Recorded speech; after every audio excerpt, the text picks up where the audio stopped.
qual o melhor jeito e horário para tomar ou comer o psyllium.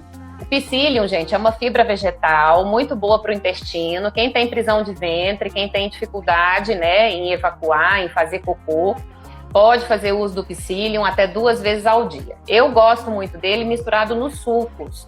Então, é uma colherzinha de sobremesa rasinha, põe ali num copo de suco pronto, mistura e já toma. Ela não dilui. O psyllium, por ser uma fibra íntegra, uma fibra vegetal, ela não dissolve, ela não desmancha.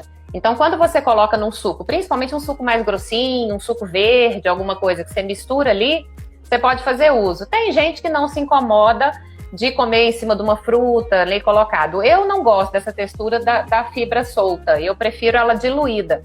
Mas pode ser, por exemplo, no lanche da manhã, no lanche da tarde, no café da manhã ou no lanche da tarde. Eu não gosto dela muito próxima ao almoço, mas ela ali no meio da manhã e no meio da tarde é top. Quando faço uso de limão, laranja, lima, abacaxi, tenho mal-estar. Minha língua fica parecendo que tá toda rachada. Tem pessoas que têm sensibilidade ao ácido de algumas frutas e isso provoca algumas rachadurazinhas na língua, sim. Uma maneira, por exemplo, de consumir, vamos usar o exemplo do abacaxi, é usar ou consumir um abacaxi que está muito maduro, que a acidez dele já está reduzida, ou de passar esse abacaxi por uma fervura. Você pode tanto aquecer em cubinho ou em rodela, muitas vezes até só colocar uma fatia de abacaxi no micro-ondas, com um pouquinho de canela por cima, né? Se ele tiver muito ácido, põe um fiozinho só de mel, põe lá 15, 20 segundinhos no micro-ondas para ele aquecer e esse ácido ele é desfeito. E isso melhora essa questão das rachaduras da língua. Para a laranja, aquecer já é um pouco mais complicado, né? Laranja e limão. O limão também, se você espreme em cima dos alimentos, aí na verdade é evitar um pouco mais o consumo. Mas o abacaxi, você pode reduzir a acidez dele passando pelo cozimento, aquecendo. Vamos lá. Por que sinto tanta vontade de comer doce? Gente, tem alguns fatores envolvidos nessa questão dessa vontade absurda de doce que muitas pessoas sentem.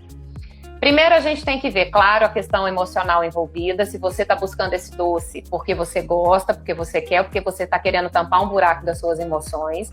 Se esse doce vai ser escape para você. Como que você vai saber isso? Fazendo isso que eu falei agora há pouco para a Jeane. As meninas lá no PED estão aprendendo isso, está lindo já de ver, gente. As meninas já estão assistindo às aulas.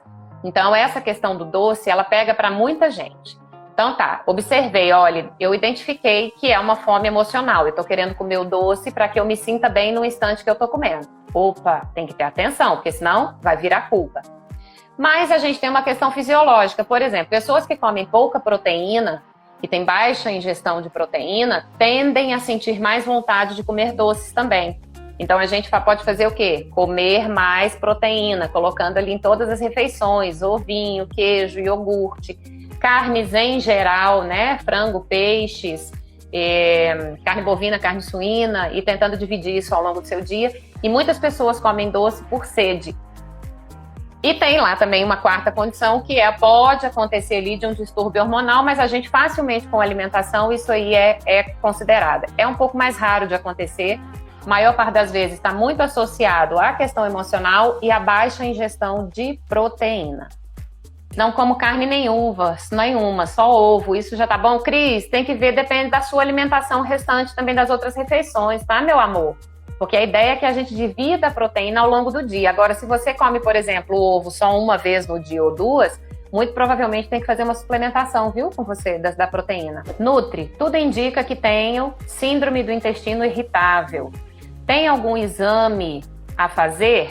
Vamos lá, gente, síndrome do intestino irritável é uma condição ali, uma doença instalada no intestino de uma pessoa que dificulta a digestão de alguns alimentos. Isso provoca dores abdominais horríveis, má absorção de nutrientes, provoca diarreia ou intestino muito preso.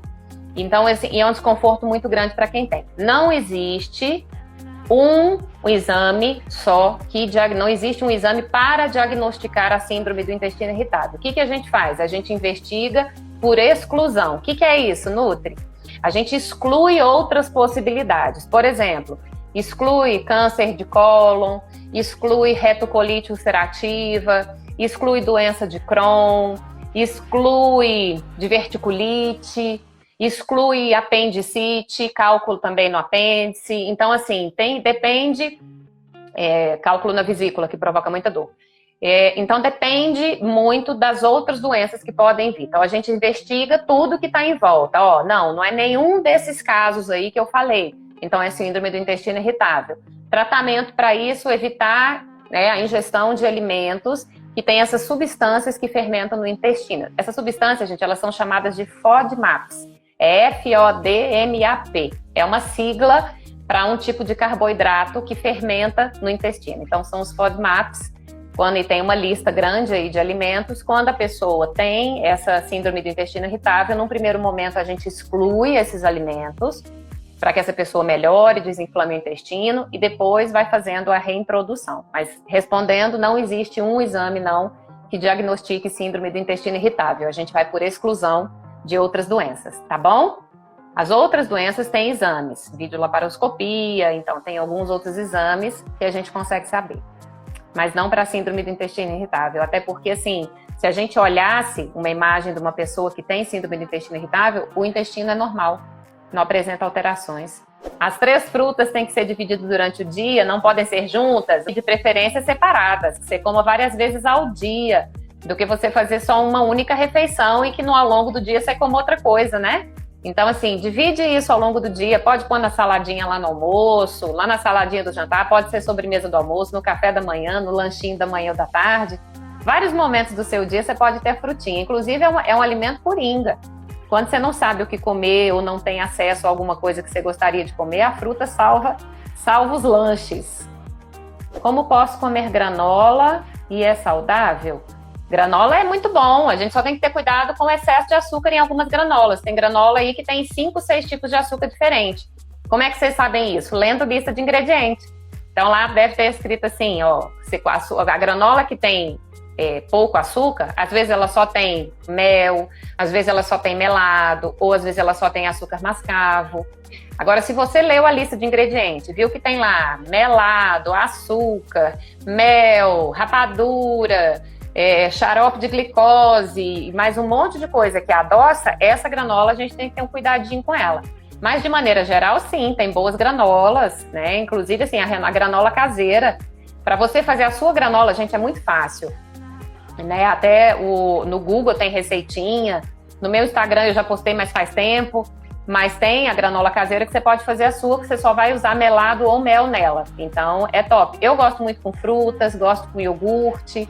Pode colocar no lanchinho da manhã, no café da manhã. Tem que ser todas as frutas diferentes, somente se você tiver acesso. Se não tiver, quiser repetir uma fruta e comer essa mesma fruta 2 vezes, por exemplo, comer uma bananinha de manhã, uma bananinha à tarde, ou uma rodelinha de abacaxi lá de manhã, uma rodela depois do almoço, sem problema, tá bom? Tem frutas específicas para serem ingeridas, todas são maravilhosas, todas, todas, todas. Como aumentar a ingestão de proteína nas refeições, incluindo essas proteínas, né? No café da manhã, colocando lá os ovos, ou leite, ou queijo. No lanche da manhã, a mesma coisa. No almoço e no jantar, sempre usando uma proteína, né? Seja uma carne, seja os ovos ali junto, mas sempre colocando. Então, a ideia é fracionar essa proteína ao longo do dia, tentar colocar em todas as refeições.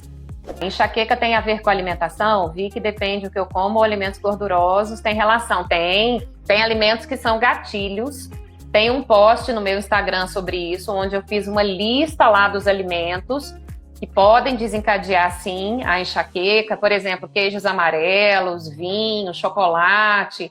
Tem uma lista grande de alimentos que podem, sim, ser gatilho de dor. Quem sofre com a enxaqueca, é preciso estar atenta a esses alimentos para dar uma seguradinha aí no consumo e prestar atenção, para ver se esse alimento não é gatilho para a sua dor. Tem total relação. Inclusive, faz parte do tratamento da enxaqueca a gente avaliar essa questão da alimentação. Gostaria que falasse sobre os intervalos entre as refeições. Meus amores, como eu sempre falo para vocês, comer de 3 em 3 horas não é regra. A gente tem que respeitar a fome para que a gente respeite a saciedade. Então, assim, Nutri, não gosto de tomar café da manhã, não sinto fome, não me sinto bem. Eu gosto só de começar lá no almoço. Tudo bem, se isso aí para você faz bem, você está adaptado aí, se sente bem, tranquilo. Então, assim, Vanderlene, respeitar a fome. Né? Então, começou a perceber que tem uma fominha chegando, come, faz lá um lanchinho, se for no meio, entre as maiores refeições. Tomou café da manhã, às vezes vai demorar um pouco mais para almoçar.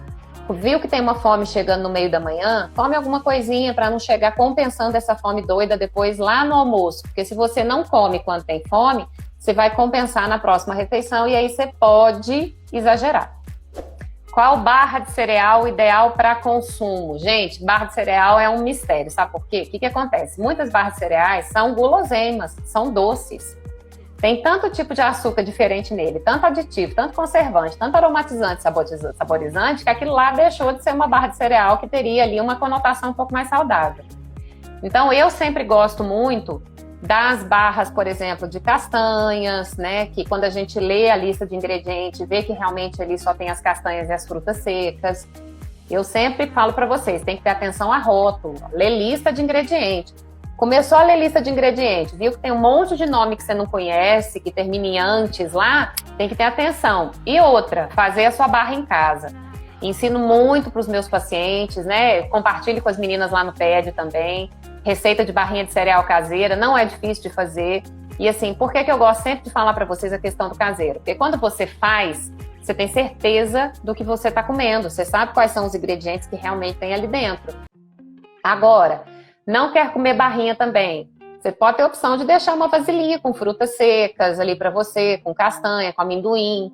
Né? Ao invés de comer uma barrinha, você comer essas coisinhas soltas. E assim também você não erra, porque aí você sabe exatamente o que você está comendo. Comer uva passa, comer ameixa, né? Essas frutinhas secas junto com as castanhas, aí não necessariamente você teria que comer a barra de cereal e aí você não ia errar. Sei que feijão é ferro, mas não gosto. O que posso fazer para substituir? Rosa, feijão não é fonte de ferro, tá? Isso aí foi uma coisa que nós fomos acostumadas lá do pessoal antigo. A gente tem um monte de outros alimentos que são fontes realmente de ferro. Então, assim, se vocês querem saber, olha só, a parte de origem animal, o alimento que mais tem ferro na composição são ali as carnes vermelhas e as vísceras, né? Então, ali a moelinha, o fígado bovino. Então, isso tem muito ferro. Não quero comer esse tipo de coisa, eu quero comer só no vegetal. As folhas verdes escuras em geral, vegetais verdes escuros são fontes de ferro. Tem diferença na absorção do ferro vegetal para o ferro lá que vem da carne, né, da carne animal. Mas se você não consegue comer uma coisa e outra, a gente teria que analisar um exame de sangue e ver se precisa de uma suplementação. Mas não necessariamente, tá? Se você não gosta de feijão, a gente tem outros substitutos para o feijão, né? É o que as meninas aprendem lá no PED, inclusive, né? Então, assim, lá eu ensino as meninas a substituírem. Ah, não gosto de feijão, eu posso comer o quê? Aí a gente ensina lá, eu ensino as meninas. Então, não se preocupa, se você não gosta de feijão, você pode encontrar o ferro em outras fontes, tá bom? Beterraba, gosto também. Então, assim, na verdade, não tem também só um alimento que vai te dar todo o ferro, tá, gente? A gente tem que comer de tudo. Como faço para controlar a ansiedade? Uma vez a endócrina passou um remédio, tomei e não me senti bem. O que acontece, gente? Toda medicação para ansiedade, quando é prescrita por um médico, ela tem um tempo de adaptação. Então, às vezes a pessoa toma, né? Não sei se é esse o caso, mas às vezes a pessoa toma lá durante uma semana, sentiu mal e para de tomar. Então, assim, existe um período de adaptação da medicação, que desse período pode chegar até um mês. Então, assim, e tende a passar esse mal-estar. Agora, a questão da ansiedade, como eu sempre ensino para as meninas, como eu sempre ensino para os meus pacientes, existe todo um conjunto de coisas que a gente tem que observar. Mas isso que eu falei, por exemplo, para a Jeane, de você estar se observando a cada refeição, já ajuda demais da conta. E lá na média eu falei muito também sobre ansiedade. Um beijo para vocês todas, fiquem com Deus. Beijos, beijos.